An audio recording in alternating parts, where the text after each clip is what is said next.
আপনি নিশ্চয়ই শুনে থাকবেন ৮৪ লক্ষ জন্মের পর আমরা এই দুর্লভ মানব জন্ম লাভ করে থাকি। অর্থাৎ আমাদের এই মানব জন্মের আগে আমরা ৮৪ লক্ষ যোনি ভ্রমণ করে এই মানব জন্ম পেয়েছি। কিন্তু জানেন কি, আমরা এই ৮৪ লক্ষ জন্মে কোন কোন রূপে জন্মেছি এবং মৃত্যুবরণ করেছি? আসুন সনাতন পৌরাণিক শাস্ত্রের আলোকে জেনে নেওয়া যাক এই ৮৪ লক্ষ জন্মের বৃত্তান্ত। ভিডিওটি তথ্যপূর্ণ মনে হলে সনাতন এক্সপ্রেস চ্যানেলকে সাবস্ক্রাইব করে কমেন্টে একবার রাধে রাধে লিখে যাওয়ার অনুরোধ রইল। পুরাণী শাস্ত্রে যাহা আছে বর্ণন, শুনো সে ৮৪ লক্ষ যোনি বিবরণ। আপনারা নিশ্চয়ই অবগত আছেন যে ঈশ্বর পৃথিবীতে ২ শ্রেণীর প্রাণ সৃষ্টি করে থাকেন। এর প্রথমটি হচ্ছে স্থাবর, তথা যারা একই স্থানে জন্মে এবং একই স্থানে মৃত্যুবরণ করে। আমাদের আশেপাশের গাছপালা, তরুলতা এই শ্রেণীর উদাহরণ। আর দ্বিতীয় শ্রেণীটি হচ্ছে জঙ্গম, অর্থাৎ যে শ্রেণীর জীব চলাচল করতে পারে। তো ঈশ্বর সর্বপ্রথমে আমাদেরকে সৃষ্টি করেন স্থাবর রূপে। এই রূপে আমরা গাছপালা, তরুলতা বা বৃক্ষরাজি হয়ে পৃথিবীকে শোভা দান করে থাকি। কিন্তু এভাবে কতকাল? রোদে পুড়ে, বৃষ্টিতে ভিজে, খরায় শুকিয়ে বা ঝড়ে ভেঙে নিরন্তর চলতে থাকে বৃক্ষ জন্ম। কিন্তু অবশেষে ২০ লক্ষবার গাছপালা রূপে জন্মের শেষে আমাদের জন্ম হয় তুলসী বৃক্ষ রূপে। আর সেই তুলসী গাছের পবিত্র পত্র যখন ভগবান শ্রীকৃষ্ণের পাদপদ্মে অর্পিত হয়, তখনই আমাদের মুক্তি মেলে বৃক্ষ জন্ম থেকে। কবি বলেছেন, ২০ লক্ষবার বৃক্ষজনিতে জনম, তাতে যত কষ্ট হয় অশেষ কারণ। ২০ লক্ষবার বৃক্ষজনিতে ভ্রমিতে, কত যুগ যুগান্তর যাবে ক্রমেতে। তো বৃক্ষজন্মের শেষে আমাদের জন্ম হয় জলজ প্রাণী হিসেবে। এই পর্বে আমরা কখনো মৎস্য, কখনো কূর্ম ইত্যাদি রূপ পরিগ্রহ করতে থাকি ঈশ্বরের কৃপা লাভের আশায়। কিন্তু এভাবেও বা যাবে আর কতকাল?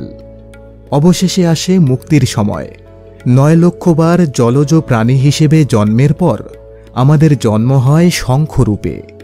আর যেদিন সেই জলশঙ্খের জল অর্পিত হয় শ্রী গোবিন্দের চরণে, সেদিনই আমাদের মুক্তি মেলে জলজ যোনি থেকে।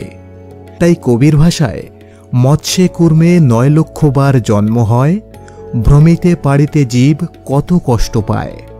৯ লক্ষবার জন্ম হয় ধীরে ধীরে, ঘর বাড়ি ঠিক নাই যথা তথা ফিরে। তো জলজ যোনি থেকে তো মুক্তি পাওয়া গেল, তবে কি এবার মিলবে মানব জনম? না, এবার আমাদেরকে জন্ম নিতে হয় কীট পতঙ্গ রূপে। কখনো মাছি, কখনো মশা, শুয়োপোকা, কেঁচো ইত্যাদি রকমের কীট হয়ে বারবার জন্ম আর বারবার মৃত্যু। আর এভাবেই কেটে যায় আরও ১১ লক্ষ জনম। কীট জন্মের শেষে জীবের জন্ম হয় মৌমাছি রূপে। আর সেই রূপে আমরা মধু সংগ্রহ করে জমা করি মৌচাকে। এবং যেদিন আমাদের সেই সংগৃহীত মধুর একটি ছোট্ট বিন্দু রাধা মাধবের ভোগে অর্পণ করা হয়, সেদিনই আমাদের মুক্তি মেলে কীটজনি থেকে। কৃমি জন্ম ১১ লক্ষ ভ্রমিয়া বিশেষে, ১০ লক্ষবার পক্ষীজনি শেষে। তো কীট বা কৃমি জন্মের পরে আমাদের জন্ম হয় পক্ষীকুলে। কত শত হাজারো পক্ষী হয়ে আমরা বিচরণ করি অন্তরিক্ষে। তবে এ জন্মেও কখনো সর্পের ভয়, কখনো তীব্র ক্ষুধায় খাদ্যাভাব, কখনো ঝড় জলে নীড় ছিঁড়ে পড়া ইত্যাদি রকমের যন্ত্রণা সহ্য করতে হয় আমাদের। তবে হ্যাঁ, অন্য জন্মগুলোর মতো এ জন্মেরও শেষ আছে।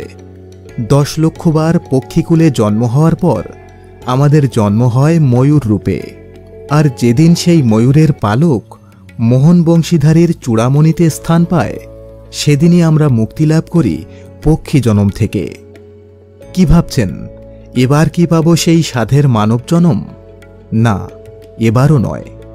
এবার আপনাকে জন্ম নিতে হবে পশুকুলে, অর্থাৎ কখনো মাংসাশী বাঘ, সিংহ বা নেকড়ে রূপে, আবার কখনো মাংসাশীদের ভোজন রূপে তথা মৃগ, ছাগ ইত্যাদি রূপে। আর এভাবে খাদ্য ও খাদকের রূপে আপনাকে জন্ম নিতে হবে ৩০ লক্ষবার। এরপর একদিন শ্রী মধুসূদনের কৃপায় আমাদের জন্ম হয় ধেনু তথা গরু রূপে, এবং গাভীর গোদুগ্ধ দহন করে যখন গোবর্ধনধারীর ভোগে অর্পণ করা হয় তখনই আমাদের মুক্তি মেলে পশুজনি থেকে।